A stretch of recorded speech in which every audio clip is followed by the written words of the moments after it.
So energy is all around us. It transfers through this existence in and out of it simultaneously, creating this pattern of a sine wave going in and out of us. That's just the nature of reality.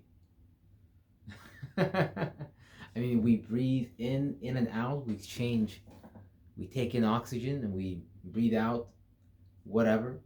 There's this constant giving and receiving mechanism that everything has in life. You give a tree or a plant some water, it grows, and then you can allow it to grow, or you can harvest the fruits and the vegetables from that.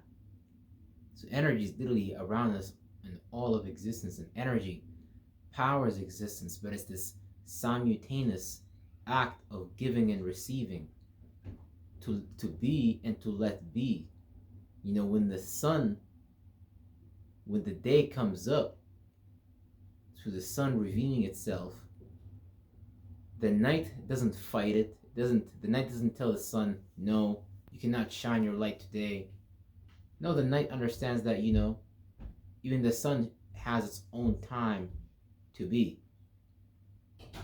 And so that's the energy within us as well, in the form of thought forms, in the form of feelings.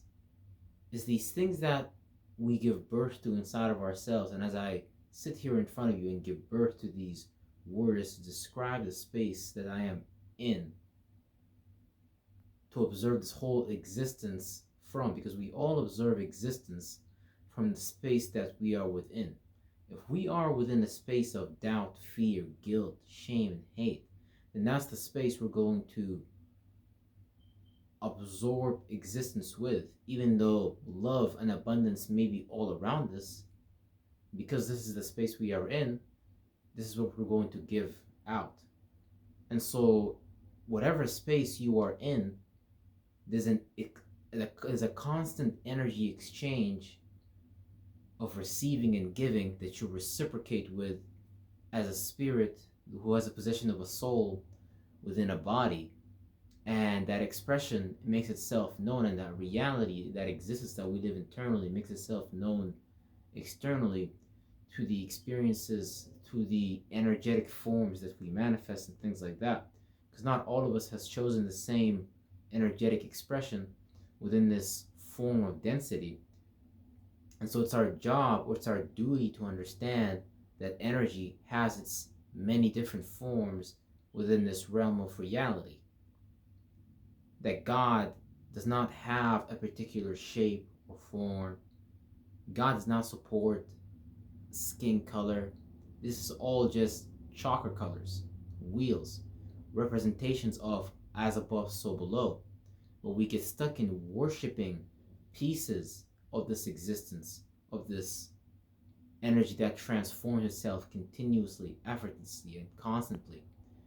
And so that is a process that we must begin to replicate within ourselves as well, because God constantly shows that reality has this way of transforming and moving,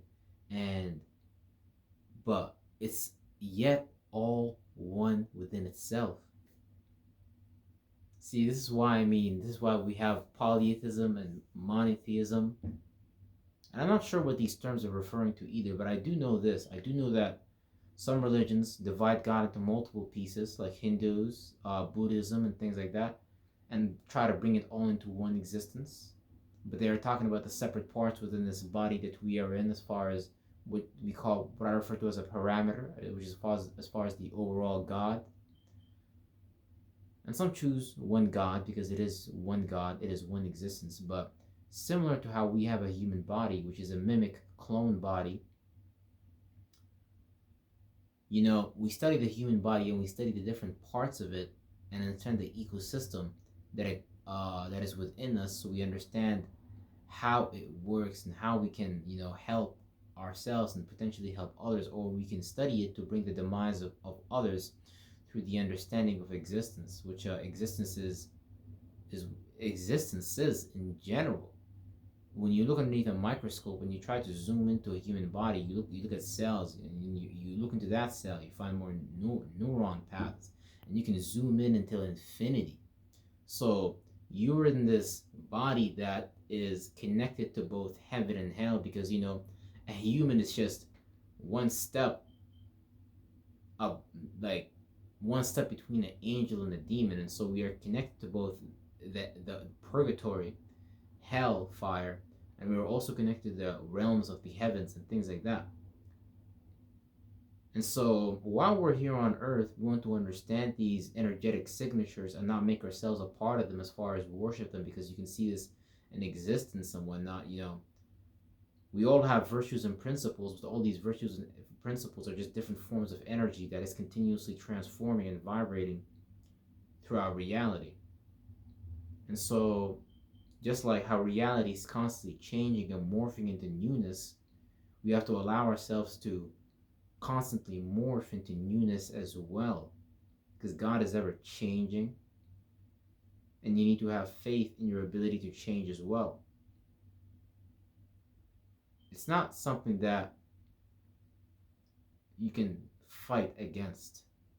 See, the Dark Brotherhood, the Dark Priests, they don't want to change. They just want to have the power to control everybody through their understanding of signs and sigils and dark and black magic. And they're hoping that they can do the same thing to all of the existences within this realm of reality, but they can't control it. They might create shapes and forms and representations like the news media network, external means to try to dumb you down or slow you down from your mission, but all these things are just distractions that at the end of the day they will pay the ultimate price for, and they already know they're going to hell. And hell is nothing but an existence within you. I mean, they're willing to remain in density just so they can rule over some dense stuff that at the end of the day don't even matter, because you're an existence that's the ability to quantum teleport anywhere in reality through understanding your ability to create mind states and to hone into these mind states, and so you bring about the energy that you hone in on. And so they want to keep us inside of this box, this virtual reality box, this holographic box, and they want us to look at existence through their representations and meanings. Their universities, their entertainment, their political systems, and things like that, because these things are used like magic wands in order to direct our attention and to give up a piece of ourselves, which is our faith, belief, and imagination. That, what you think and feel about, what God gives you as a message to carry on for him or her, is not real. And they want you to believe in and have faith and give your imagination into their reality. This is why a lot of people are dropping out of schools, universities, colleges, as far as a lot of young people, because they're no longer resonating with the information, with the theologies that they are being provided to explain to them reality. Although we are seeing these things come closer together ever than ever, like for example science and religion, it's only a representation of information. And so we create our own representations of information. And today we can begin calling it something much, much more different. I mean, it's still going to be another form of mathematics, but we can at least try to create a holistic sense of what reality is. And so this assists the individual in not being fragmented and mind scattered everywhere, because the mind doesn't seem to be able to understand, the mind, the heart, and the gut doesn't seem to be able to understand each other. And so we become fragmented individuals. We become, this is why we have discrimination in this realm in reality. This is why we have racism. We have all these words that we created to intellectually justify our position of hate and worry and anguish towards one another, while we logically explain to our people why we need to go pick up a weapon and kill and destroy another man or woman. And so, as a people, humanity is very sick. Or we continue to choose to be sick, unfortunately, even though all existence, all possibilities shows us that we have the ability to get outside of this matrix cube. But we're so fearful, we're so doubtful. The programming is so deeply embedded in our DNA and our genetics that we refuse to look at a whole new existence from a whole other realm. See, in your mind right now, you might think your thoughts and feelings are real and all that, and that's great. But you can rage from nothingness. Your mind is literally darkness. And from darkness comes a lot of things. A lot of things are born. Darkness is a very, very powerful force. So let's not get lost in the terms light and darkness, as in light is better than darkness and darkness is better than light, for the both are intertwined forever. And that's the destiny of man, is to realize the meaning of the two, to combine the two, and not to get lost in either one or. Because when we get lost in either one or, we stop being holistic. We stop having a sound mind. We start producing hormones and chemical reactions that are correspondent with a specific section of the sky or a virtual in principle for us to build a reality that is not, holistic in nature. But nature shows that as a whole. Nature shows us that it's a whole. As far as an entire ecosystem, an entire being, things have a unique way of interacting with us, even understanding how or why or when. I mean, science experiments have been done where, monkeys in one specific area have been taught how to do something, how to peel a potato, and all of a sudden, monkeys in that area knew how to peel a potato as well. So consciousness has this intricate, invisible network on grid line of communication. And so when one people learn something, when one people rise on the evolutionary scale, other people do as well.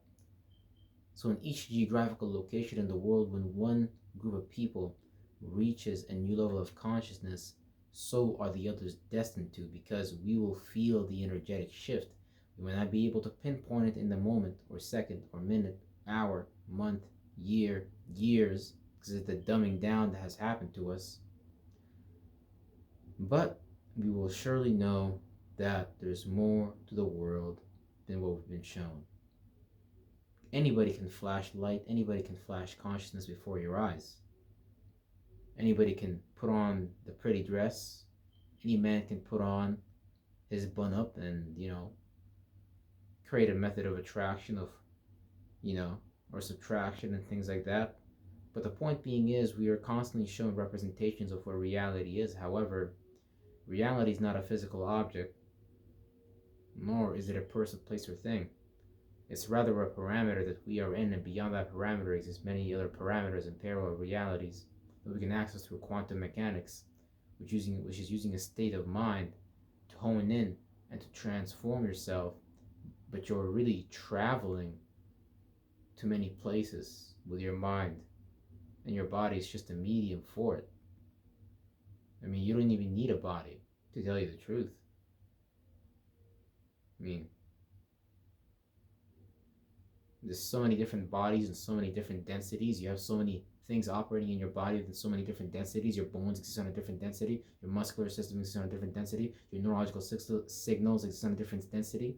The energies within your cells exist on a different density than the actual structure of the cell itself. But all still is a form of density. And so if we're within this body of extreme density, automatically you should know on the other polar shift, on the other side of things, that there indeed exists other bodies that we can inhabit, other kingdoms where we can partake. Yeah, it's indeed true. And it's very exciting because, when you realize your potential, nobody, nothing can stop you. We've only been stopping ourselves this whole time. So we willingly sign up for programs that dumb us down, and we agree with things that are self destructive and programs that are meant to end us, that are covertly done but look so good from the outside. See, the wicked masters have played this game so many times, and this outcome has come so many times. There's so many outcomes, but it's very interesting to watch how the chessboard moves.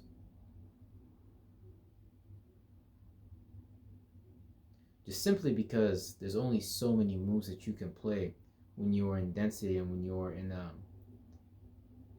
you're trying to reach a goal and an outcome in a particular way. Not necessarily in a particular way, but the outcome is well known. The outcome is the control of your mind, your soul, your heart, everything under somebody else's control. So you have to choose today, tomorrow, next week, next month, next year. Will you remain under control? Or will you finally give your spirit back to yourself and take control of this realm and reality that you call a mind, a soul, and a body? And eventually take control, not necessarily take control, not to con, not to manipulate, not to confuse anybody, but to create the kingdom of heaven that is within you and bring it out externally. Because we all know that what's going on in the external world at the moment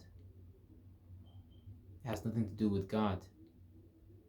So we must all decide on our own what we want to do next. It's already in place in you. The design is already in you. Your attributes and characteristics are already in you.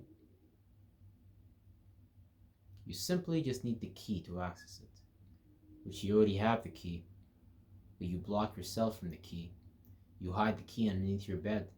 You throw it outside of your window because somebody told you to fear that key, that key is not needed. Don't compare your gifts, your talents, your skills to anybody in this realm, because your experiences, your skills, your talents are all unique to you, and they will indeed come serve you very well when the time is needed. So when you're in that moment of danger, when you're in that moment of spite, when you see the fiery darts coming from the devil, whether it's an external person, outside person, place reflecting your current state of mind, understand the lessons behind it and understand why you had to go through that experience, because experience is just here to help you level up and finally join the God kind.